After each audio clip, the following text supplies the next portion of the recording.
अब तुम्हें क्या करना है, तुम्हें एक रूटीन फॉलो करना है, वो मैं तुम्हें बता देता हूँ।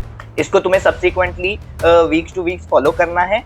और जब तुम्हारा लास्ट वीक आ जाएगा, यानी जैसे तुम्हारा 4 मई को तुम्हारा नीट का एग्जाम होने वाला है, तो उससे पहले वाला जो वीक होगा। सो हे गाइस, दिस इज वैभव। अब जैसा कि तुम्हें भी बताया, तुम्हारा लास्ट 1 महीना बच रहा है और ये टाइम बहुत ज्यादा क्रूशियल होने वाला है, बिकॉज यही एक ऐसा टाइम है जिसमें तुम, अगर तुम्हारे 500 550 मार्क्स भी आ रहे हैं, तो तुम उसको 600 650 प्लस बूस्ट करके अपना जो सिलेक्शन है उसको अश्योर कर सकते हो।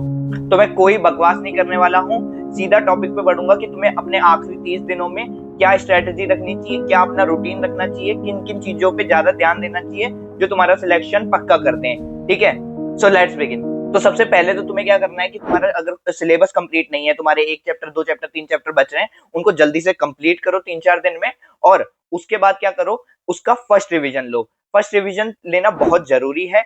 एटलीस्ट तुम्हें उसके लिए 10 दिन अलॉट करने हैं, जिसमें तुम अपना जो पूरा सिलेबस है उसको रिवाइज कर लो। अब उसके लिए तुम्हें क्या करना है, तुम क्या कर सकते हो, जो मैंने पिछली वीडियो बनाई थी उस पे मैंने तुम्हें एक चैलेंज दिया था, और उसके थ्रू मैं जल्दी से तुम्हारा जो भी सिलेबस है उसको रिवाइज करवा दूंगा अच्छे से, टारगेट्स के थ्रू। तो उसके लिए एक बार तुम जो पिछली वाली वीडियो है उसको चेकआउट कर सकते हो, उसमें तुम्हें अच्छे से समझ में आ जाएगा सब कुछ। इसके बाद एक बार जो अपना सिलेबस है उसको अच्छे से रिवाइज करने के बाद अब तुम्हें क्या करना है, तुम्हें एक रूटीन फॉलो करना है, वो मैं तुम्हें बता देता हूँ। तो सबसे पहले तुम एक चीज ध्यान में रखना, जो तुम ये अभी 10 दिन में जो भी सिलेबस रिवाइज करोगे, उसमें तुम्हें जो भी अपने नोट्स हैं, जो भी अपना मटेरियल है, उसको कंसाइज कर लेना है। मतलब कि है ना, अगर तुमने कुछ चीज कहीं से पढ़ी थी, कुछ कहीं से पढ़ी थी, कुछ कहीं से पढ़ी थी, तो उनको एक जगह पे, जहां पे तुम्हारा मैक्सिमम जो कंटेंट हो वो हो, वहां पे तुम्हें उसको इंक्लूड कर लेना है। ठीक है, ताकि तुम्हें बस उसी चीज को रिवाइज करना पड़े, बार बार इधर उधर जाके देखना ना पड़े, उसमें तुम्हारा टाइम वेस्ट ना हो। ठीक है, देन उसके बाद अब तुम्हें क्या करना है, तुम्हें हर दिन एक मॉक टेस्ट देना है, और एक हफ्ते में एक बार तुम्हारा जो पूरा सिलेबस है उसको रिवाइज कर लेना है।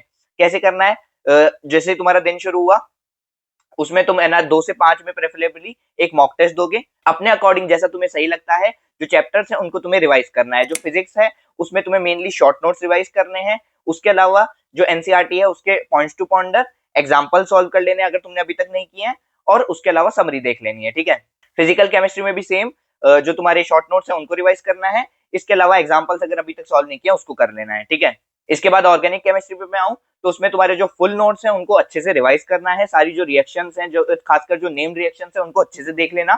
इसके अलावा एनसीईआरटी में जब तुमने पढ़ी थी, कुछ पॉइंट्स हाईलाइट किए होंगे जो तुम्हारे नोट्स में नहीं थे, उनको रिवाइज कर लेना है। बायो और इनऑर्गेनिक केमिस्ट्री की बात करूं, तो सबसे पहले अपने जो नोट्स हैं उनको अच्छे से रिवाइज करके फिर जो एनसीईआरटी है उसको एक बार तो पूरा पढ़ लेना है। इसके अलावा इसके बाद जब तुम सब्सिक्वेंट रिवीजन करो, तो जो हाईलाइटेड पॉइंट्स हो उनको रिवाइज करना है सिर्फ। स्पेसिफिकली जो क्वेश्चन है वो अलग से सॉल्व करने की जरूरत नहीं है, अंटिल अनलेस तुम्हें लगता है कि है ना तुम्हारा कोई बहुत ज्यादा वीक चैप्टर है जिसमें तुम्हारे से क्वेश्चंस नहीं बनते हैं, बहुत बार तुम गलत कर रहे हो, तो उसके थोड़े बहुत क्वेश्चंस जो है वो सॉल्व कर सकते हो। तुम्हारा एक सवाल आ रहा होगा कि पीवाईक्यूज वगैरह भी अब सॉल्व नहीं करने क्या, तो तुम जब ये फर्स्ट वाला रिवीजन करोगे 10 दिन में, उस टाइम पे तुम सॉल्व कर सकते हो। उसके बाद तुम्हें इतना ज्यादा जरूरत नहीं पड़ेगी, बिकॉज तुम जो क्वेश्चन है वो तुम्हारे मेनली तुम मॉक टेस्ट के थ्रू सॉल्व कर रहे होगे। इसके अलावा जो तुमने मॉक टेस्ट दिया है, शाम को उसको एक बार तुम्हें एनालाइज करना है। उसमें जो जो तुम्हारे टॉपिक्स से क्वेश्चंस गलत हुए हैं, उन टॉपिक्स को वापस से अपने जो नोट्स हैं, जहां से भी तुमने पढ़ा था पहली बार, वहां से जाके रिवाइज कर लेना है।